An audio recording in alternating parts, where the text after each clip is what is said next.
जी तो स्टूडेंट्स, आज हम जो टॉपिक डिस्कस करने जा रहे हैं, एक्चुअली चैप्टर नंबर 5 जो है वो हमने स्टार्ट करना है।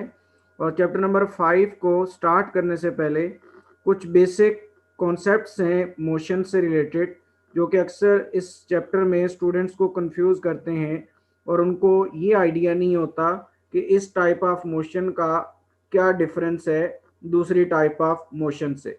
तो पहले मैं ये टाइप ऑफ मोशन जो है इसको डिस्कस करूंगा, उसके बाद जो है वो हम लोग चैप्टर नंबर 5 जो है उसको स्टार्ट करेंगे।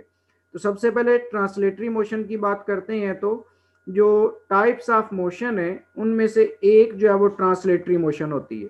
और ट्रांसलेटरी मोशन में एक बॉडी जो है वो मूव करती है विदाउट एनी रोटेशन। अब ये इसका एक्चुअली क्या मतलब है कि बॉडी जो है वो मूव करती है विदाउट एनी रोटेशन। इसका मतलब दूसरे अल्फाज में ये होता है कि बॉडी ऐसी मोशन एग्जीक्यूट करती है कि उस बॉडी के अंदर जितने भी ऑब्जेक्ट्स होते हैं वो ऑब्जेक्ट्स भी सेम मोशन एग्जीक्यूट करते हैं जैसी मोशन उस पूरी बॉडी की होती है।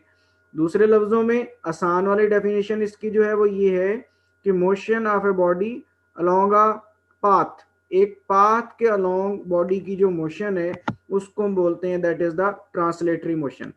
अब वो पाथ स्ट्रेट होगा, कर्व्ड होगा, किस तरह का होगा, ये डिपेंड करता है। और उसी पे ट्रांसलेटरी मोशन की टाइप भी डिपेंड करती है। जैसे आप देख सकते हैं मैंने यहाँ पे ट्रांसलेटरी मोशन की जो है वो दो टाइप्स लिखी हुई हैं। एक रेक्टिलिनियर मोशन होती है, और रेक्टिलिनियर मोशन का मतलब होता है, दूसरे लफ्जों में आप इसको स्ट्रेट लाइन मोशन भी कहते हैं। जैसा आपको यहाँ पे कुछ बॉल्स नजर आ रहे हैं और ये balls along a straight path बी जो है वो मूव कर रहे हैं, तो इस तरह की जो मोशन होगी अलोंग अ स्ट्रेट पाथ उसको बोला जाता है रेक्टिलिनियर मोशन। दूसरी जो होती है वो कर्वीलिनियर मोशन होती है। कर्वीलिनियर मोशन में आप देख सकते हैं this is same like a projectile motion, कि आप एक बॉडी को थ्रो कर रहे हैं और वो बॉडी जो है कर्व्ड पाथ के अलोंग मूव कर रही है, लेकिन वो बॉडी रोटेट नहीं कर रही। अभी रोटेट का क्या मतलब है ये अभी मैं एक्सप्लेन करता हूं कि रोटेट का मतलब एक्चुअली क्या है।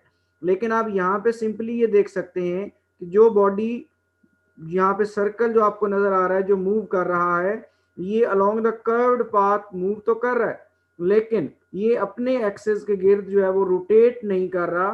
तो इस वजह से इसको बोला जाता है that is again translatory motion, लेकिन इसकी जो मोशन है वो एक कर्व्ड पाथ के अलोंग है। इसके बाद तीसरी जो मैंने यहाँ पे हेडिंग लिखी हुई है ये है सर्कुलर मोशन की। अब सर्कुलर मोशन एक्चुअली क्या होती है? सर्कुलर मोशन में एक बॉडी एक फिक्स पॉइंट के गिर्द कर्व्ड पाथ में मूव करती है, लेकिन ये जो फिक्स पॉइंट होता है ये उस बॉडी से बाहर होता है। और इस पॉइंट के गिर्द जब बॉडी मूव करती है और ये जो फिक्स पॉइंट होता है इस फिक्स पॉइंट को सेंटर ऑफ द सर्कल बोला जाता है।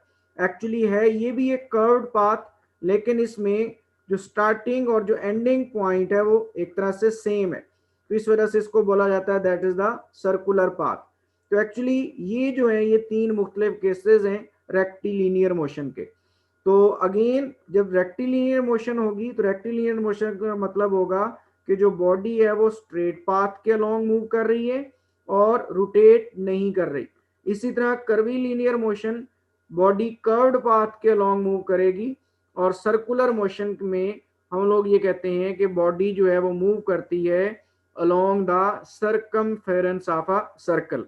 तो पहले हम लोग सर्कुलर मोशन और जो रोटेटरी मोशन है इसको क्लियर करते हैं, फिर इसके बाद जो है हम लोग आगे की तरफ चलेंगे। तो पहले हम लोग डिस्कस करते हैं जी सर्कुलर मोशन। जैसे मैंने पहले बताया कि सर्कुलर मोशन में क्या होता है, एक बॉडी जो है वो मूव करती है एक फिक्स पॉइंट के गिर्द, और उस फिक्स पॉइंट से जो बॉडी का डिस्टेंस होता है इन ऑल द डायरेक्शंस वो इक्वल होता है। तो इस तरह करके वो जो पाथ फॉलो करती है बॉडी उस पाथ को बोला जाता है सर्कुलर पाथ। तो जब भी कोई बॉडी सर्कुलर पाथ के अलोंग मूव करती है तो उसकी जो मोशन है हम कहते हैं कि ये सर्कुलर मोशन है। और सर्कुलर मोशन जो है उसका जो कॉज होता है that is actually due to centripetal force. जो सर्कुलर मोशन है उसके ऊपर सेंट्रीपिटल फोर्स एक्ट करती है, जिसकी वजह से वो सेंटर के अक्रॉस जो है वो हमेशा पुल आउट होता है और वो एक सर्कुलर पाथ जो है उसको फॉलो करता है। इसी तरह इसमें अगर आप सर्कुलर मोशन में देखें तो जो एक्सिस ऑफ रोटेशन है ये आउटसाइड द बॉडी है, और इस केस में ये जो एक्सिस ऑफ रोटेशन है वो सेंटर ऑफ द सर्कल होता है। अब रोटेटरी मोशन की तरफ अगर आए तो ये एक डिस्क है जो कि एक पॉइंट, ये जो रॉड नजर आ रही है ये एक्चुअली उसका एक्सिस ऑफ रोटेशन है, और ये एक्सिस ऑफ रोटेशन इस बॉडी में से पास कर रहा है। तो रोटेटरी मोशन का सबसे जो पहला डिफरेंस होता है कि वो ये होता है कि बॉडी जो मूव करती है वो अराउंड इट्स ओन एक्सिस करती है, जो कि आपको यहाँ पे नजर आ रहे हैं।